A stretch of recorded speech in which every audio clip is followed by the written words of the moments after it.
my first reaction channel. Yes, நம்மளோட subscriber வந்து கூட வந்துட்டு இருக்காங்க. So I'm really very happy. ஒரு 2.5 so அந்த அளவுக்கு இருக்க சப்ஸ்கிரைப்லாம் அண்ட் நிறைய பேர் சப்ஸ்கிரைப் பண்ணலாம் பார்த்துட்டு இருக்கீங்க. ஸோ என்னோட ஒர்க் பண்ணிட்டு தான் இதுவும் பண்ணிட்டு இருக்கேன். ஸோ இந்த டைம் இது ஃபுல் அண்ட் ஃபுல்லாக இறங்கி நான் இந்த யூடியூப் இது பண்ணலை.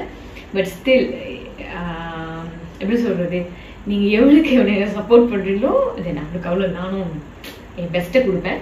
எஸ், ஸோ வீடியோ பார்க்குறப்போ அந்த சப்ஸ்கிரைப் பண்ண மட்டும் அப்படியே தட்டி விட்டிங்கன்னா ரொம்ப ஹாப்பியாக இருக்கும் எனக்கு. ஓகே, அண்ட் எஸ், இன்றைக்கி நான் என்ன வீடியோ ரியாக்ட் பண்ண போகிறேன்னா கல்கியோட கல்கி 2898 இருக்குல்ல, ஸோ அதோட ட்ரெய்லர் ரிலீஸ் ஆகிடுச்சு. இது வந்து ரிலீஸ் ட்ரெய்லர். ஸோ இன்னொரு ட்ரெய்லர் ரிலீஸ் பண்ணியிருக்காங்க. ஸோ அது ரியாக்ட் பண்ண போகிறோம். எஸ், வாங்க போய் பார்த்துட்டு வந்துடலாம்.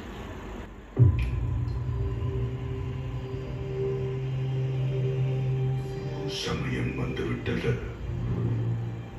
ஏனென்றால் இறைவனோடு அனைத்து உயிர்களும் உள்ளது. அந்த இறைவனின் உயிர் தங்கள் கருவில் உள்ளது.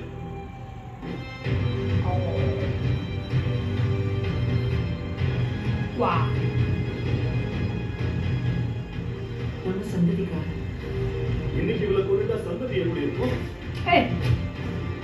நான் காப்பாற்றுவேன். ஒரு பெரிய பாட்டி ஒன் ஷாட் காம்ப்ளெக்ஸ் கொடுக்கும்.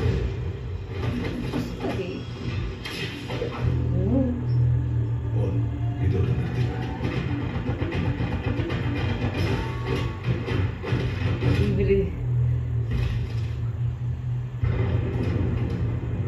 எத்தனை யுகமானாலும் எத்தனை மரம் கொடுத்தாலும் மனுஷன் மாறல மாற தெரியாது.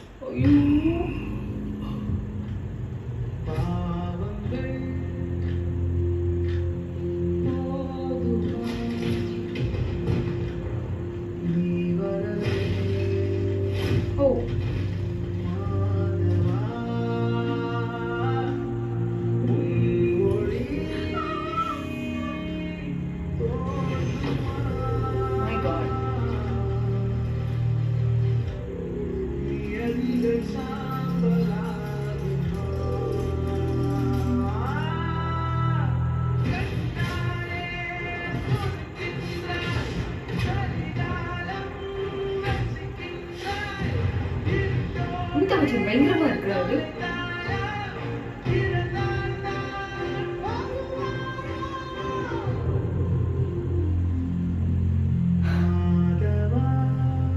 யுத்தத்தில் வெற்றி என்பது மரணத்திற்குத்தான்.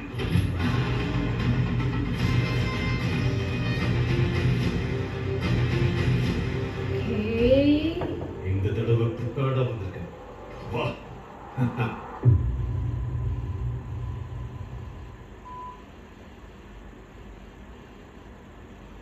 ஃப்யூச்சரில் நடக்கிற கதை இது. ஸோ ஃப்யூச்சர் வந்து ப்ரெடிக்ட் பண்ண முடியாது, நான் சொல்லியிருந்தேன். ஸோ அதே மாதிரி தான் இந்த ஸ்டோரியும் அந்த பேபியை ப்ரொடெக்ட் பண்ணுறது வந்து அமிதாப் பச்சன் ஒரு ஒரு காட் ஒரு மனுஷங்களுக்குலாம் ஒரு கடவுளுன்ற மாதிரி ஒரு ஜோனில் வந்து நம்ம கமல் ஆண்டவர் இருக்காருன்னு நினைக்கிறேன். ஆண்டவரோட கேரக்டர் கொடுத்துருக்காங்கன்னு நினைக்கிற ஃபீல் லைக் தட். பிகாஸ் அவரு தான் ரொம்ப ஓல்டஸ்ட் கேரக்டராக இதில் தெரியுது. ஏன்னா அந்த பயங்கரம் அந்த இதில் கொஞ்சம் அதுனா மேக்கப்பும் இருக்குது அண்ட் விஎஃப்எக்ஸும் அதுவும் இருக்கா. ஸோ ஒரு மாதிரி அவரு ஆண்டவர் பேசுகிறோன்னு இப்படி ஒரு மாதிரி கூஸ் பம்ப்லாம் வர ஆரம்பிச்சிருச்சு. ஸோ ரிலீஸ் ட்ரெய்லர் வந்து ஆனால் நான் ட்ரெய்லர் வந்து எனக்கு செம்ம இம்ப்ரெஸ் ஆச்சு. ஸோ இந்த ரிலீஸ் ட்ரெய்லரும் இந்த டைலாக் சிங்க் ஆகுது. பிரபாஸ் அவர் பேசுகிறப்போ என்னமோ ஒரு மாதிரி தனியாக போகிற மாதிரி தெரியுது. என்னமோ ஒரு சிங்க் ஆகாத மாதிரி ஃபீல் பண்ணுது. மியூசிக் செம்மையாக இருக்குது. படம் வந்துட்டு June 27 ரிலீஸ் ஆகுது. ஸோ இந்த விஎஃப்எக்ஸு இந்த மாதிரி ஒரு ஃபியூச்சரிஸ்டிக்கான படம்ன்றதுனால கண்டிப்பாக தியேட்டரில் போய் பார்த்தா ஏன்னோ செம்மையாக இருக்கும். ஸோ எனக்கு தெரியல டைம் இருக்குமானே, பட் யாராவது எனக்கு முன்னாடி போய் பார்த்துட்டு வந்துட்டிங்கன்னா ரிவ்யூ பண்ண மறந்துடாதீங்க. ஓகே, ஏன்னா 2 நாளில் படம் ரிலீஸ். எஸ், இன்னைக்கு அவ்வளோதான் இந்த வீடியோ. நான் உங்களை அடுத்த வீடியோவில் மீட் பண்ணுறேன். பாய்.